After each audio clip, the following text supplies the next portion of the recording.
Hello fellow YouTubers. So today I am going to install this shark fin blade CNPS10X Optima. Bought it at Fry's about an hour ago. The reason for this today, I've just been kind of upset with the performance of the stock fan that I got with my FX-8350.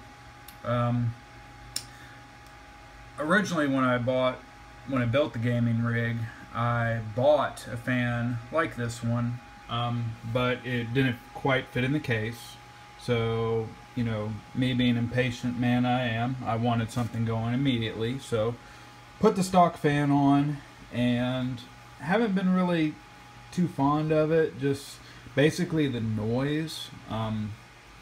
Haven't really noticed any performance issues of the CPU throttling, but as you can kind of tell by the noise,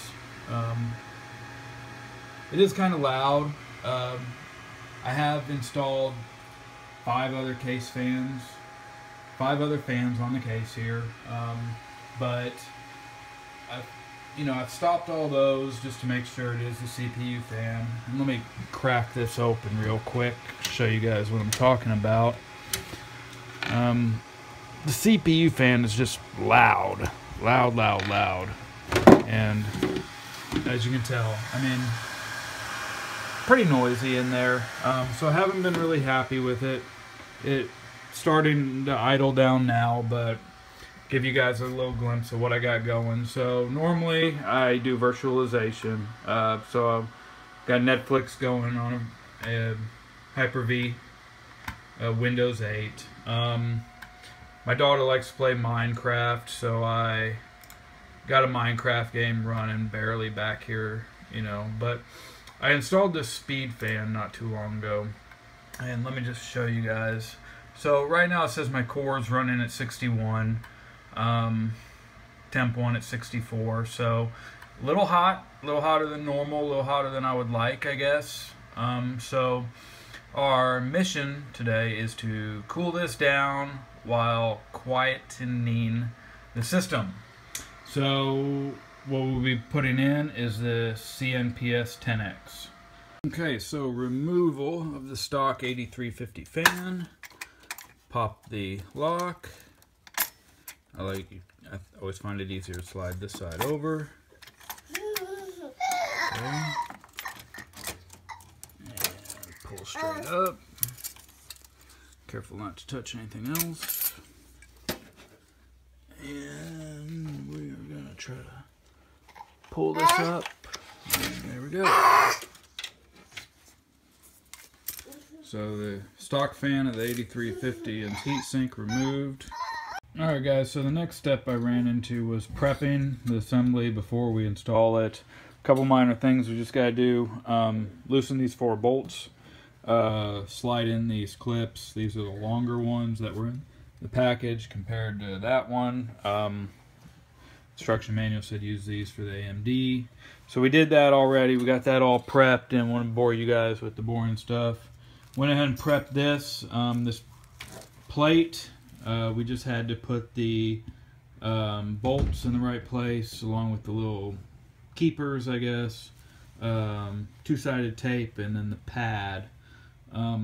So that was the prep work kind of we did for the unit. The other sort of prep work we had to do was completely remove the backing plate, which was this plate right here, off the back of the motherboard to get to it. So I was kind of miffed when I read that. I've never installed one of these before, but I wasn't too happy about having to take the motherboard out till I got to thinking, and I'm glad I have a Thermaltake A21 case, and you can actually remove the back panel off, which I'm pretty sure a lot of other custom cases do that. So that way I didn't have to completely remove the motherboard from the case before taking that plate off, which is nice. As you can see, those 4 holes. So we're going to put that plate on. Apply some thermal paste. I'm not going to do that in the video just because I hate thermal paste. I'm always scared that I'm going to get it wrong and it's not going to be right. Alright guys, so I'm in the middle of installing this fan. I had to remove my two top case fans. Apparently when you take the unit and you try to line it up with the mounting holes on the motherboard, the actual unit itself sits up higher than I was expecting. And I had two case fans on here, little cheapy $10 ones, but you know, I liked them because they could sit up top, you know. They had a little bit of a blue light to them, but they're going to have to come out to install this unit. So for now, we're going to pull them out. You know, presently I have two other case fans in here, the pusher out the back and the puller in the front, down in there. So we're going to take them out for now. Not too happy with that. Second thing I'm not too happy with is, you know, when we install this thing, we got to line it up with the CPU, of course. But it comes with this one fan, and as you can see, this fan is not exactly symmetrical.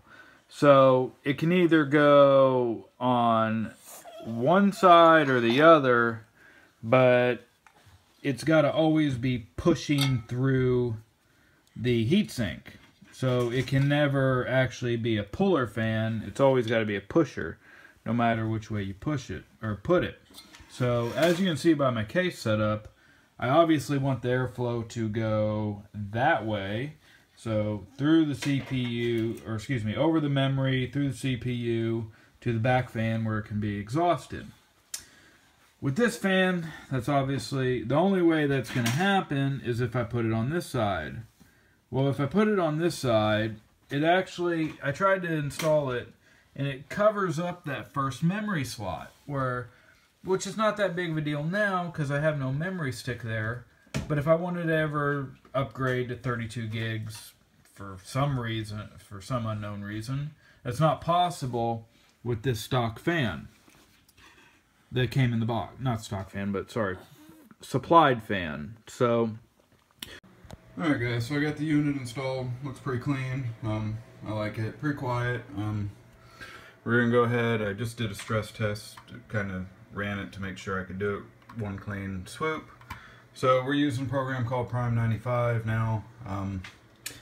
Watch the video, learn a little bit about this. This seems to be a better stress test than my original test, my first test, but let's give it a try. So we're going to do a torture test. We're going to hit OK, and as you can see, our CPUs are going to ramp way up. And according to Speed Fan, CPU usage is 100%, and core,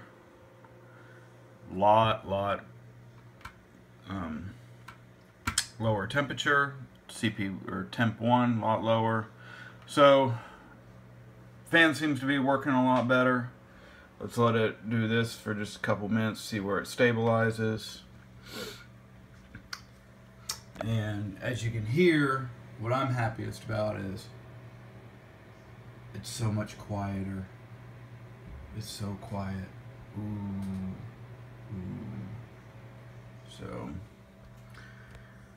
So, temp 1, still a little high.